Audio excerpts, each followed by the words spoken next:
with Nir Eyal on how to build habit-forming training. We have a couple of introductory things, and we'll just share the outline, and then we'll get started with Nir. Right. So in terms of the outline, we have some housekeeping items, and then we'll have Nir talk about how we can build habit-forming training, and then we'll leave some time for questions. So just some housekeeping items. The webinar will be recorded and will be sent to all registrants tomorrow. We'll have an appendix at the end of the presentation that has a bunch of information. If you have any questions during the session, please type them into the chat box, and Nir will get to them either during his presentation or at the end. We'll definitely leave time for questions. This is a very exciting topic, and there are a lot of you on the call today because it's dear to you. So we'll definitely make sure to get to as many questions as we can. So many of you are familiar with the Kilpatrick model of evaluation, and the first level is reaction, and tools like MindFlash allow you to get that reaction level from learners at the end of the course through surveys, most predominantly. The next level is the learning evaluation, and again, tools like MindFlash do that with quizzes and tests in and at the end of the course. So we definitely have a lot that we do in the learning realm. The third is behavior, and this is one of the harder things to measure, and this is not just whether people absorbed the material, but whether they're actually able to change their behavior. And this is really what Nir will focus on today, is how do we build training that influences and changes behavior. And once we're able to change behavior, we're able to measure the results on the business, whether that's an increase in sales, decrease in customer care complaints, or whatever the right business metric is for that type of training. So today we'll focus on level 3 model of evaluation, which is behavior. And this is an image of Nir's book. There's a link to his website, again, at the end of this presentation, that you can learn more about the book and links to purchase it. I've read the book and love it, so definitely encourage you to look at the book, but we'll get a lot out of today's session as well. So a little bit of background on MindFlash. I know not all of you are familiar with MindFlash. MindFlash has been in the e-learning business has been in business since '99 and has been used by over 1,000 companies. We primarily do the import of your existing content from PowerPoint, video, Captivate, Storyline, etc., enable you to distribute it so that you can take the training on any device, whether it's your computer, tablet, or mobile device, and to track the effectiveness of that training. So looking at the reaction level as well as the learning level.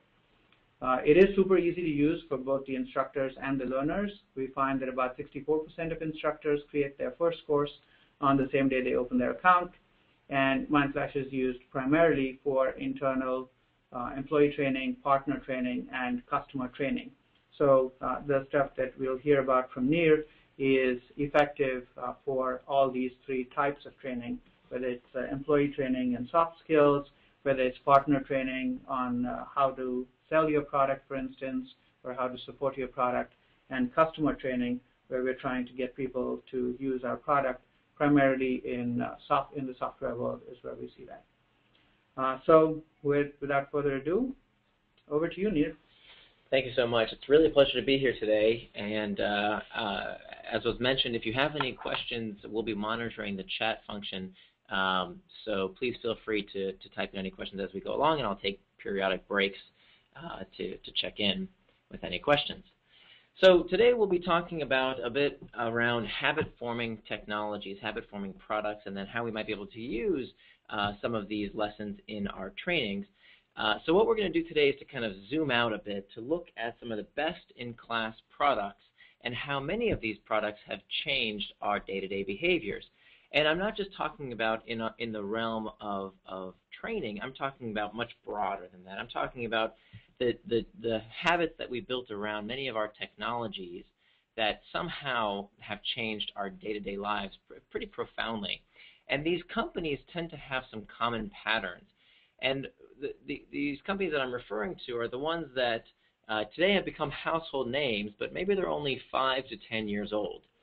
Perhaps they're the companies that at first you dismissed. You thought, okay, they're nice little features or toys that maybe somebody else might value, but this will never go mainstream. And then before you know it, these products are touching hundreds of millions, if not billions, of people's lives, and they're making hundreds of millions, if not billions, of dollars. And so I'm speaking, of course, about these usual suspects of Facebook and Twitter and Instagram and Pinterest and Snapchat, mostly consumer web companies, but there are several also in the enterprise space like Yammer and GitHub who kind of came out of nowhere and somehow formed these day-to-day habits in people's lives. So what I've done over the past 3 years is to look for patterns, is to try and understand what it is among these companies that can so profoundly change users' day-to-day habits that we can learn from, that we can use to incorporate these lessons and these patterns into our own products and services in order to help people live better lives. So just so that we're all on the same page, let's define what a habit actually is. So a habit, very simply, is a behavior done with little or no conscious thought. It's about 50% of what you do every single day, day in and day out, is done purely out of habit, done with little or no conscious thought. And I believe that technologies today are at the precipice of helping us form these habits in ways that can actually help us live better, that can help us live happier, healthier, more connected, more productive lives by building healthy habits. And thankfully, I'm not alone. That there's a plethora of companies, many of them right here in Silicon Valley where I live, that are using the psychology of habit design to use habits for good. So there's all sorts of companies in a variety of industries, from healthcare to training to, of course, all kinds of consumer apps to enterprise, that are using the psychology of habit design to help people live better. And so that's what I want to help you do today. So this pattern that I researched over the past several years is called the hook. Now, the hook comes from about 3 years of research, as well as a class I teach at the Graduate School of Business at Stanford and at the Design School. And I have to give you just a quick word of apology here, that what I'm going to share with you today is about a 30-minute overview of what's generally taught in the context of a 3-week class. So this is going to be a lot of information very, very quickly, but it's just a 30,000-foot view. There's a lot more information to be found in the book, and of course, there's other resources that I can make available after the webinar. But the fundamental thing I want you to learn in today's webinar is this hook model. That the hook model is essentially an experience that's designed to connect your user's problem to your solution with enough frequency to form a habit. Again, that's connecting your user's problem with your solution with enough frequency to form a habit. And what we find is that this pattern repeats itself time and time again inside all forms of habit-forming technologies, habit-forming products. We have a trigger, then an action, then a reward, then an investment. These hooks have these 4 basic parts, this basic design pattern that we see repeated time and time again. And so it kind of goes into this infinite loop on purpose, because the more users pass through this loop of trigger, action, reward, investment, this is how we begin to change users' preferences, we begin to change their tastes, and how habits are formed. So we're going to start by actually walking through these 4 steps, starting with the trigger phase. Now, the trigger phase of the hook is something that prompts the user to action. And these triggers come in 2 types, 2 flavors, if you will. We have external triggers and internal triggers, these things that prompt the next action. Now, external triggers you'll be very familiar with. These are things in our environment that tell the user what to do next. The important thing that defines external triggers is that the information for what to do next is in the trigger itself. So a billboard, or a buy now button, or click here, or tweet this, or a police officer standing on a corner telling you which way to go in traffic, or your friend telling you about an app they just downloaded that you should really try. The information for what to do next is contained in the trigger itself. So we know all about triggers in our trade. If you're in product design, or product development, this is kind of your your craft is designing external triggers to prompt action. But what I think people don't consider enough when they're designing experiences for their users are the internal triggers. It turns out that internal triggers are absolutely critical to forming habits, these behaviors that we do with little or no conscious thought. An internal trigger is defined as something that cues the next action, that tells the user what to do next, but the information for what to do next is not inside the trigger itself like it would be for an external trigger. In this case, with an internal trigger, the information for what to do next is contained through an association in the user's mind. So what you do spontaneously with little or no conscious thought when you're in a certain place, a situation, a routine, around certain people, and most frequently in response to feeling certain emotions, dictates what you do next, automatically, with little or no conscious thought. So to form habits, we have to form these associations with internal triggers. Now, I put emotions there at the top because it turns out that emotions are the most frequent internal triggers. But not just any emotion. In particular, I'm referencing negative emotions. So what we do when we're feeling lonesome or bored or confused or discouraged or lost or fearful or fatigued or powerless, what we do when we feel these things dictates where we look for the solution. These things don't feel good. They're painful, and we're looking for a solution in something to alleviate that pain. Some of the research that shows us this is the case comes out of a study that was done a few years ago now at a university that showed that people with depression check email more. Now, why would that be? That's kind of an odd finding. Why would people with depression check email more? Well, what the study found was that people suffering from clinical depression experience what psychologists call negative valence states. They feel down more frequently than the rest of the population. And what they were doing to lift their mood, to get out of that negative valence state, was to use technology, was to check email in order to boost their mood, to get out of that state. And let's think about it in our own lives. What products do people use, what technology do we use specifically, when we feel lonely? Well, for many people, the solution to loneliness is a product like Facebook. And what about when we're feeling unsure, when we don't know the answer to something before we scan our brains to see if we know the answer? We instinctively Google it, of course. And what about when we're feeling bored, in the afternoon, between 2 and 4 o'clock in the afternoon, where you're feeling kind of tired and you've got that big project you don't really feel like working on right now? Well, when you feel that internal trigger of boredom, many people associate the solution with YouTube or Pinterest or checking Instagram or Facebook or news or stock prices or sports scores. There are lots and lots of solutions to alleviate this itch, this internal trigger of boredom. So what does this mean? How do we as product designers, people who are creating experiences for our users, what does that mean for us? Some of you I bet are kind of smirking to yourself or scratching your head and saying, yeah, I guess I do use many of these products because I'm triggered by these negative emotions. But how do we then use that knowledge to help our users live better, more productive lives? Well, it starts by understanding what your user's itch actually is. If you're going to create a habit-forming product, and by the way, I should mention, not every product needs to be habit-forming.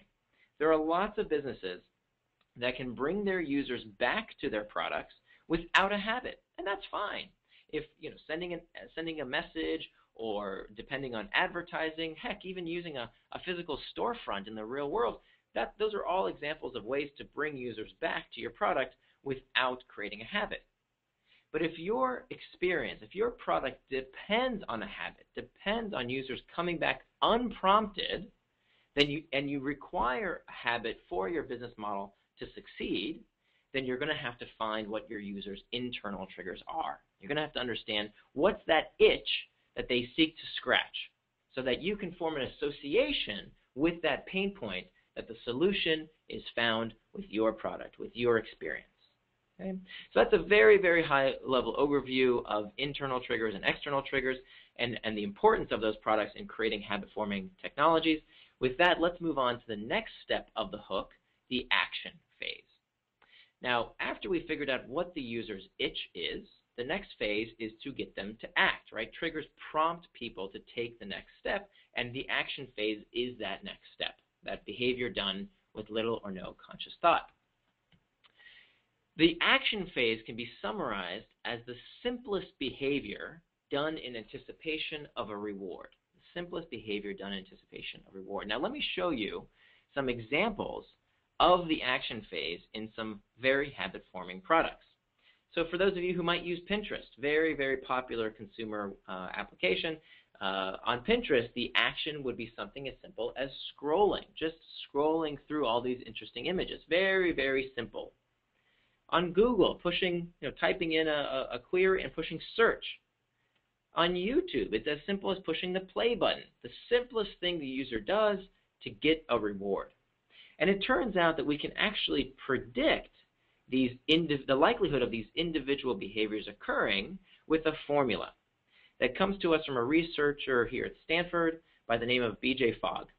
And Fogg gives us this formula to predict behavior, and by the way, this is offline as well as online, that Fogg posits that for any human behavior as represented by B, we need three things: sufficient motivation, that's the M; sufficient ability, ability is how easy or difficult something is; and a trigger must be present. That's the T, and that's what we just talked about in the last phase of the hook. So for any given human behavior, anything that we want a user to do, we need these three things to happen at the same time: sufficient motivation, sufficient ability, and a trigger must be present. So let's start with motivation. Motivation, according to Edward Deci, the father of self-determination theory, is the energy for action, how much we want to do a particular behavior. And psychologists have been arguing about the nature of motivation for decades and decades, but Fogg gives us these 6 levers, which I think are simple enough to be practical when we're designing experiences for our users, that we as human beings all seek pleasure and avoid pain. We seek hope and avoid fear. We seek social acceptance and we avoid social rejection. So these are these 6 levers that if you look at any bit of marketing copy or advertising or anything that tries to motivate people to do something, is using one or more of these 6 levers. So to boost motivation, we pull on these factors of motivation. Now there's a lot more to be said about that, but again, we're gonna keep it high level. Next comes ability. The A in B equals MAT is ability, which is defined as the capacity to do a particular action, how easy or difficult something is to do. And it turns out that ability is absolutely critical when it comes to the likelihood of a behavior occurring, whether it's getting to the next level, checking into to your product, whatever it is that we want the user to do, we have to consider the user's ability. And here again, Fogg gives us these 6 factors of ability which make a behavior more or less likely to do based on time. How much time does the user have to do the task? Do they have sufficient quantities of time? Money, how much does the action cost to do? Physical effort, how difficult is the behavior to do physically? Brain cycles, this is a big one when it comes to technology products at large and specifically in the training space. If something is difficult to understand, it's less likely the user will do it. So when we think about brain cycles, when we think about how much cognitive effort is required to do a particular behavior, we have to be very cautious, because the harder it is to understand what to do, the less likely it is the user will do it. Social deviance has to do with how likely we are to do a behavior based on what we see other people doing. And then finally, non-routine. And this is a big one. Non-routine is why habits are so darn important, because it turns out the more we do a particular behavior, the more it becomes part of our routine, the more likely we are to do it in the future.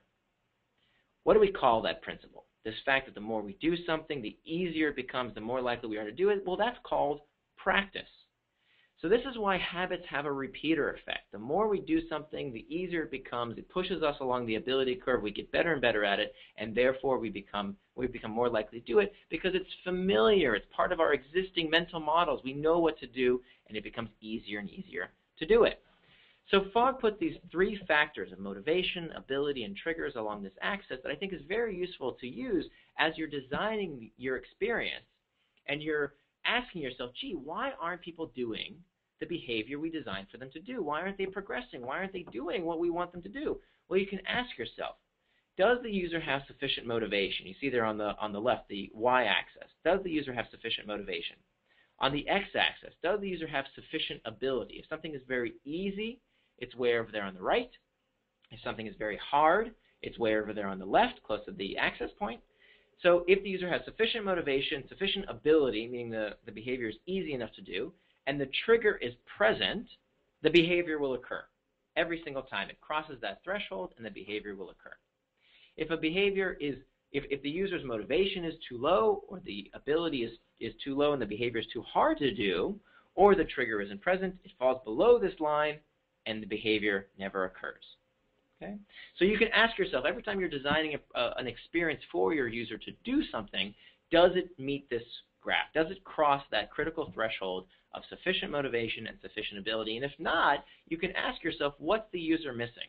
Right? Which of those 6 factors of ability that I talked about before might the user not have sufficient quantities of? They might need help with cognitive load, or it's too different, it's too non-routine, it takes too much time, too much physical effort. You can look at those 6 factors of ability and adjust accordingly to make the behavior easier to do and then boost motivation with those 6 factors of motivation. So that's a very quick overview of the action phase. Let me just take a second to see if there are any questions. No questions? Can someone actually type in just to make sure the question answer? We haven't got any questions yet. I just want to make sure it's working. Okay, great. We're working. Good. I just want to make sure everyone can hear me. So let's keep moving here to the reward phase of the hook. So to give a quick overview, we talked about triggers, these things that cue the next action. The action phase is the simplest behavior done in anticipation of reward, and now it's time for the reward itself. Now it's time to scratch the user's itch, to give them what they came for. But when we talk about rewards, we have to talk about the brain. And in particular, an area of the brain called the nucleus accumbens, which was first studied by 2 Canadian researchers by the name of Eyal and Milner back in the 1940s, who discovered that this part of the brain showed some very particular qualities. What Eyal and Milner did was connect lab animals to tiny electrodes which were inserted into their brains, into this part of their brain called the nucleus accumbens, and they allowed these lab animals to click on these tiny levers which sent an electrical current to stimulate this part of the brain. And what they found was, when they allowed lab animals to self-stimulate, they did so incessantly. They would forgo food and water, and they would run across electrified grids just to continue to stimulate this part of the brain, the nucleus accumbens. Now, it turns out that in later experiments that were done on people, we exhibited very similar traits, that people in these studies could not stop pressing these buttons. They compulsively pressed on these buttons to stimulate the nucleus accumbens time and time again. Some of them had to have the machines actually forcibly removed from them to get them to stop stimulating this part of the brain.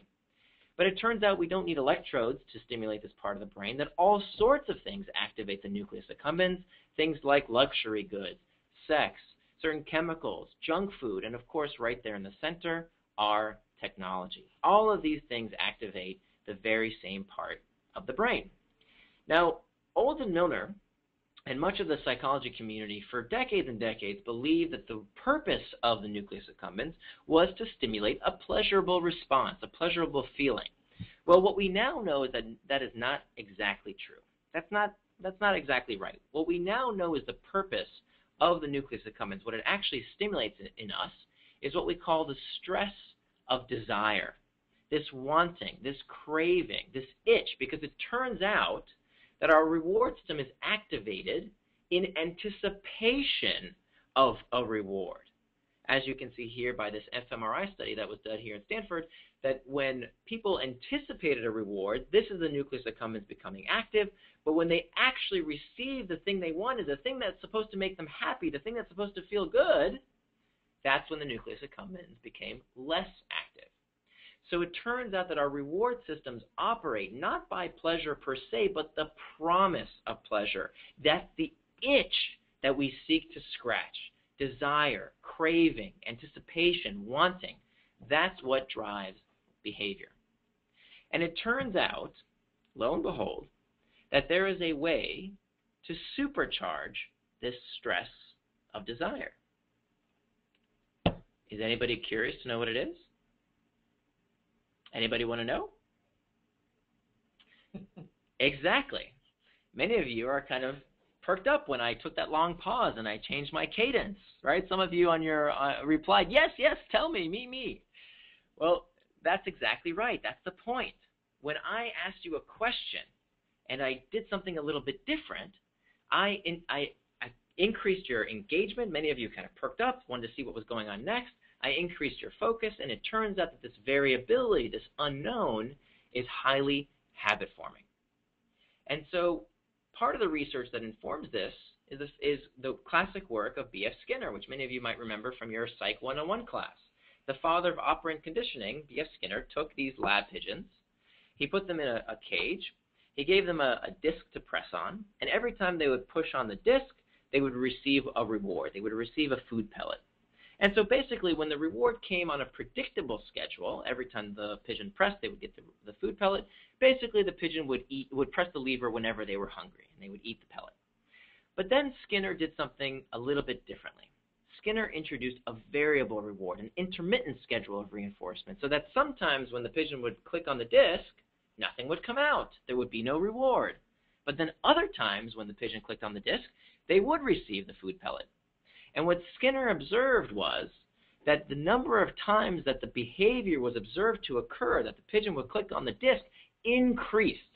The behavior was observed to occur more frequently when the reward was given on a variable schedule. Because what we now know is that the nucleus accumbens becomes activated, becomes stimulated by variability. And in all sorts of products that we find most engaging, that capture our attention and somehow won't let go of it, we find variable schedules of reinforcement. We find variability, that bit of mystery, the unknown. And I believe that these variable rewards in products come in three types, which I'll discuss. Rewards of the tribe, rewards of the hunt, and rewards of the self. And so all sorts of products, offline and on, that engage us, that form habits, we find one or more of these variable reward types. Rewards of the tribe stem from our search for social rewards. These are things that feel good, that come from other people, and also have an element of variability. So empathetic joy, feeling good because someone else feels good. Partnerships, cooperation, competition, all of these things are examples of social rewards, rewards of the tribe. Of course, the best example I can think of when it comes to a technology product would be social media. For example, when Mark Zuckerberg got married, 1.3 million people liked it on Facebook.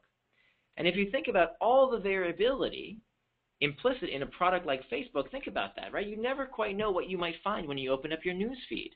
What did people post? What did people comment on? How many likes did my post get? There's such a high degree of variability that comes from social reinforcement from using a site like Facebook. And of course, there's many, many other examples when it comes to social media. Next, let's talk about the search for resources, what I call rewards of the hunt. Rewards of the hunt stem from our primal search for food and other resources, and in modern society, this is translated into information rewards. So when people think of variable rewards, they oftentimes think of gambling in Las Vegas, they think of casinos, where of course the variable reward of playing a slot machine is currency, right, is money. You don't quite know if you might win a jackpot. But what we find is that that very same mechanism of this variable reward around material resources like money in the case of a casino jackpot, we find in information rewards. So for example, on a product like Twitter, on the news, on the feed on Twitter, when you look at your feed, maybe the first tweet isn't very interesting, the second tweet isn't very interesting, but oh, the third tweet or the fourth tweet might be very interesting. And to get more of that reward, to get more of that reinforcement, what do? We keep scrolling and scrolling and scrolling, searching and searching and never done searching for those variable rewards. In this case, information rewards, rewards of the hunt. Finally comes the rewards of the self, the search for self-achievement. Now, rewards of the self are things that feel good, that have an element of variability, but don't come from other people and aren't about these resource or information rewards. So for example, looking for rewards around mastery, consistency, competency, completion. These are all examples of rewards of the self. And of course, training has this implicitly, as does gameplay.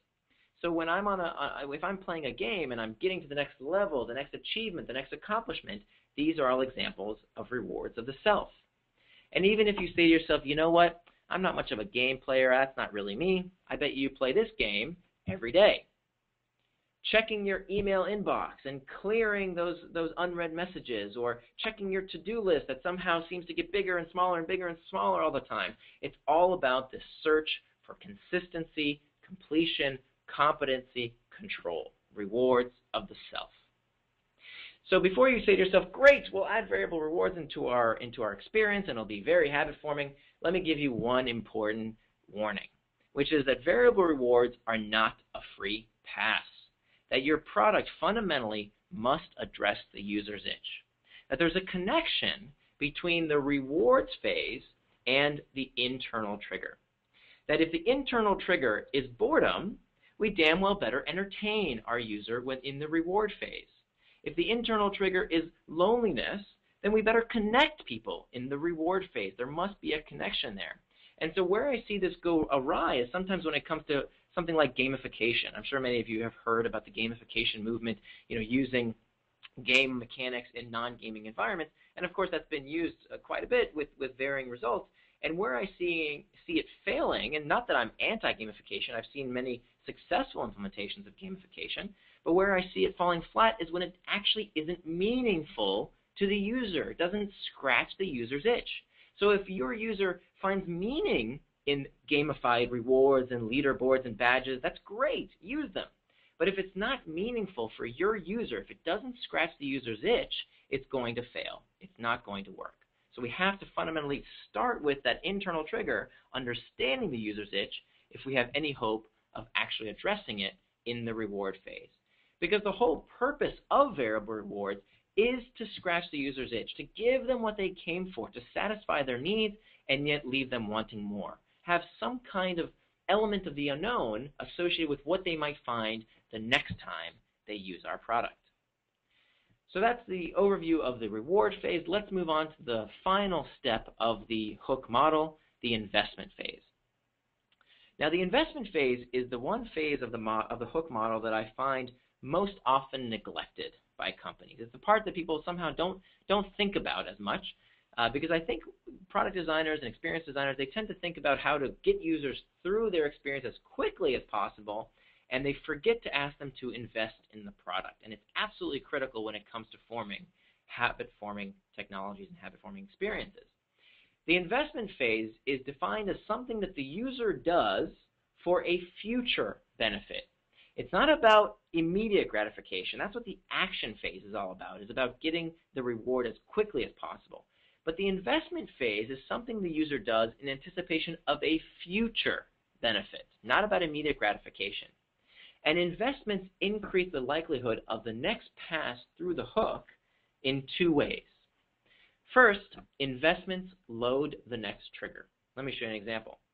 On an app like WhatsApp, when I send someone a message on that platform, I'm not getting any immediate gratification. Nothing really happens. I don't earn points. I don't get badges. There's no lead. I don't really get anything when I take this step of sending someone a message. But what I'm doing when I send someone a message is loading the next trigger. Because when I send someone a message, I'm increasing the likelihood that at some future point I will receive one of these, right? This little notification telling me someone has replied. And that, of course, is an external trigger. So that when I took that investment and sent someone a message, I'm loading the next trigger to be re-engaged with the product in the future because of my actions, because of my investment in the platform. The other way that investments increase the likelihood of the next pass through the hook is by storing value.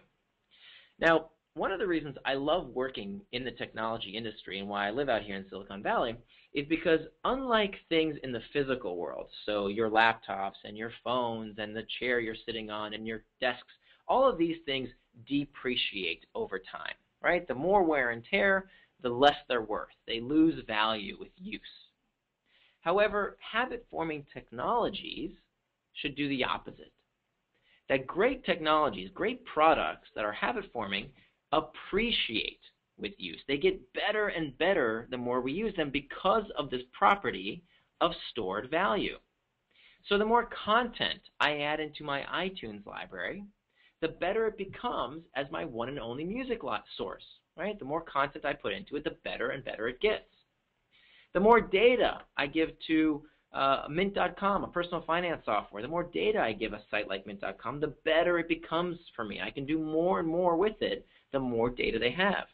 Same goes for Pinterest, for example. The more pinning I do and commenting and liking I do on a site like Pinterest, the more that site becomes tailored to my interests. So that if you were to log into my Pinterest account or my Facebook account for that matter, it actually wouldn't be that interesting to you because it's been tailored with my data just for me. And it's gotten more and more valuable the more I use it. Next is followers. The more followers a user has, stores value. It becomes a better way to reach your audience. So for example, if Twitter sent out an email message that said, we're going to shut down Twitter unless you send us payment, we're going to start charging for Twitter, who's more likely to send that check? Is it going to be someone who has 10 followers or 10,000 followers?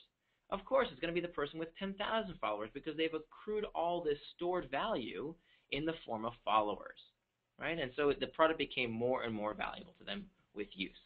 And then finally, reputation. Reputation is a form of stored value that users can literally take to the bank because the higher your reputation score on sites like Airbnb or TaskRabbit or eBay, the more you can charge for your goods and services. And how likely am I to leave one of these platforms once I've accrued all this stored value in the form of reputation? Not very likely. So that's it. That's the overview of the hook model, these experiences designed to connect your user's problem to your solution with enough frequency to form a habit. And what we find is that through successive passes through these hooks, this is how users' preferences are shaped, attitudes are changed, and habits are formed. Now, as I warned you, that was a lot. But the good news is that there's a whole lot more information with a lot more depth and a lot more examples in my book, Hooked, How to Build Habit-Forming Products. It's available on Amazon and Barnes & Noble. And, of course, there you can find out more on my blog, nirandfar.com. And here's when it comes to the fundamental toolkit, what I want to leave you with, this is probably the most important slide in the deck. What I want to leave you with are these 5 questions that you should ask yourself if you're building a habit-forming product. First, you should ask yourself, what's the internal trigger that your product is addressing? What's the itch that the user is coming to scratch with little or no conscious thought? What's the external trigger? What gets the user to the product? Number 3, what's the simplest behavior that's done in anticipation of a reward? Then we loop through a reward. What's the thing that the user comes to receive? What's the user's thing that fulfills the user's needs and yet leaves them wanting more? And then finally, the investment. What's the bit of work that's done to increase the likelihood of the next pass through the hook? So these 5 fundamental questions can help us assess where we might be lacking. If you're building a habit-forming product and you're saying, wow, people just aren't coming back, you can take out this canvas and ask yourself where your product might be deficient. Do you not have a clear trigger? Have you not defined what that internal trigger is that you're going to create an association with? Is the action too difficult? This is something I see a whole bunch with several different industry categories, that they try and ask too much of the user before the reward. Is the reward fulfilling to your user, but does it leave them wanting more? And then finally, are you asking for some kind of investment?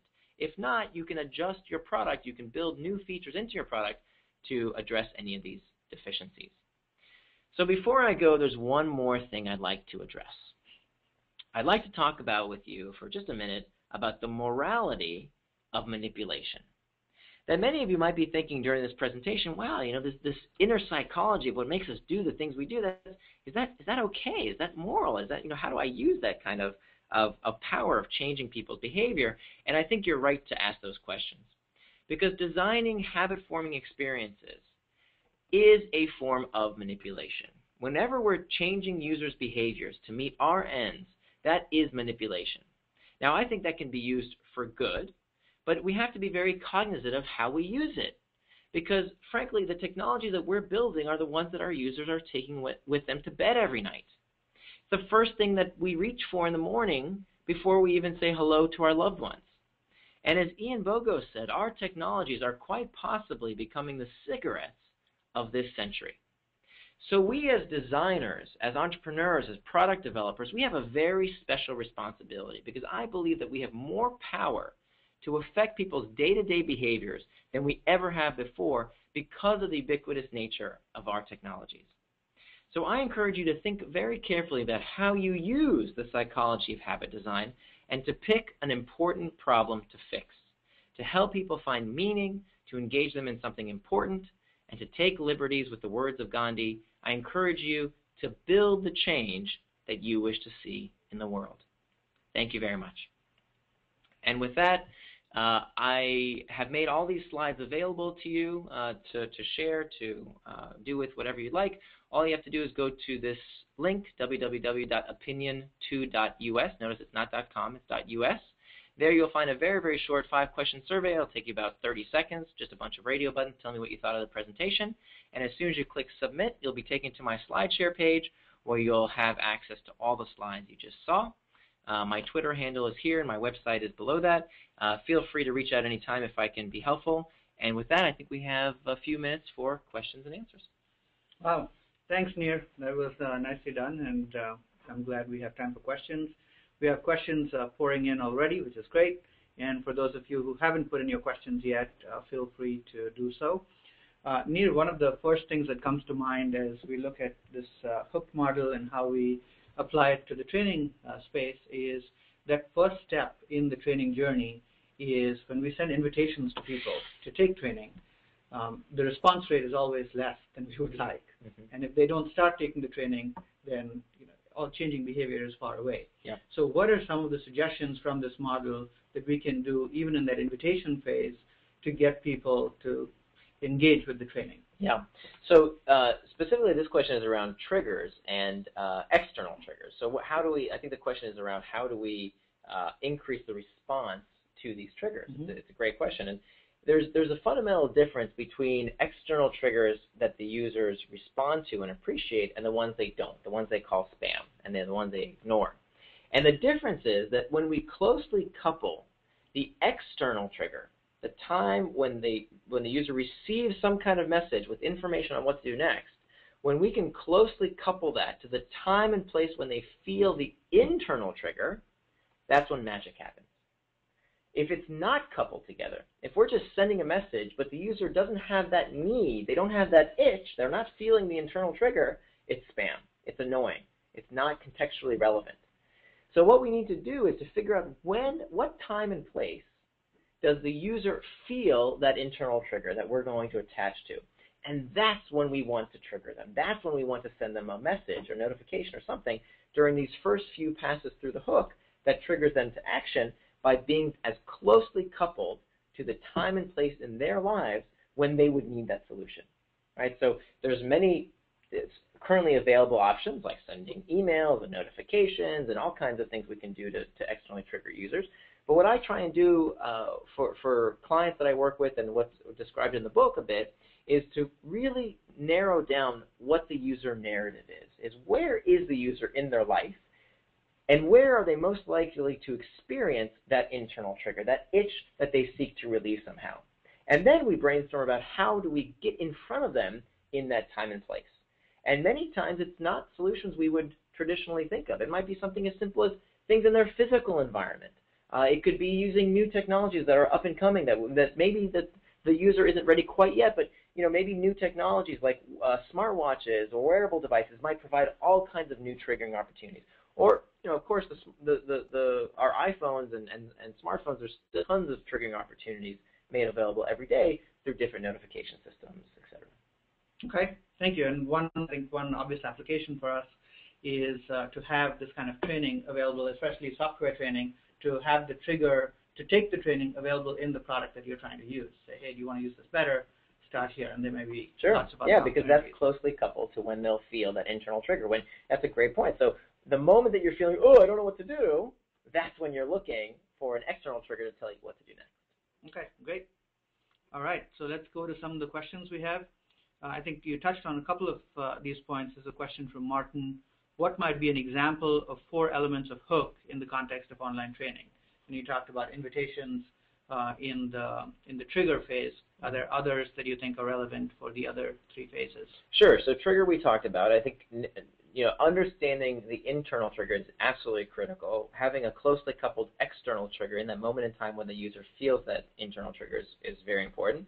The action phase might be something as simple as clicking a button to learn more, right? The simplest action that is done in anticipation of reward. The variable reward, well, rewards of the tribe could be about something that you're doing that there might be some kind of social obligation. That could be a variable reward, that someone expects you to do something. It could be some kind of team effort where in order to progress, you have to do something with other people, some kind of social reinforcement. It could also be communication. So one of the reasons that social media is so popular is because we love to interact with each other. We're a tribal species. And so if there's a way to communicate over the training program with other collaborators, that would be a form of a variable reward of the tribe. Rewards of the hunt could be around information rewards, right? Searching for the answers could be an example of a rewards of the hunt. And then rewards of the self, anytime there's a completion mechanic, getting to the next level, the next accomplishment would be an example of rewards of the self. Now, one thing that's very important about any of these rewards is that we want to find ways to make these rewards things that people want to do as opposed to have to do, right? And that's not always easy to do, but that's where we find the common thread behind all these products that I profiled in my talk, these products that somehow create habits in hundreds of millions, if not billions of users, is that they're all driven by things people want to do. That's what all this psychology is about. I don't know how to get people to do things they don't want to do. What we want to do is help people do things they already want to do, but are for some reason too difficult. They require too much cognitive load. And then finally, the investment phase.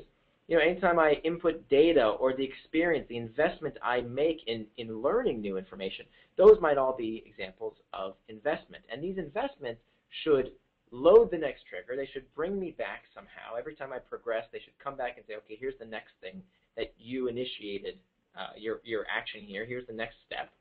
And then also they should get better and better, right? So there's many different ways to tailor the user's experience based on what they have already done, based on the data you've collected on that user, that makes the experience better and better over time to store value.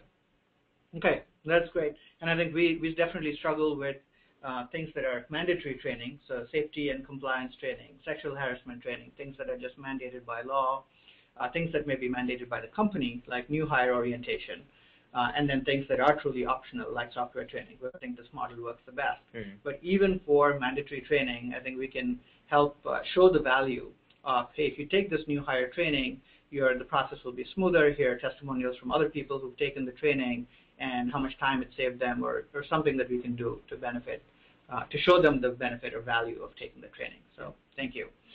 And for those of you on the call, the MindFlash system, I think, already has some of the elements that Nir talked about.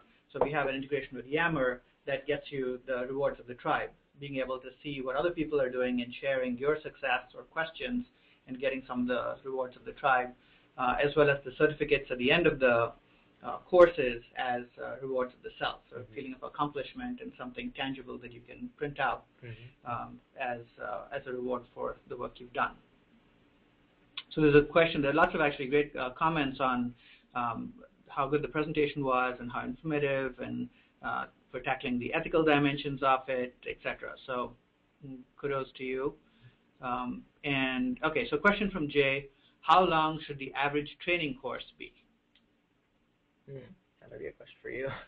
We actually have some data, which I shall include in the follow-up email, that shows the completion rates by duration of the course. And no surprise, the shorter course, the higher the completion rates. And I think it ties into what Nir was talking about of how do you load the trigger for the next time.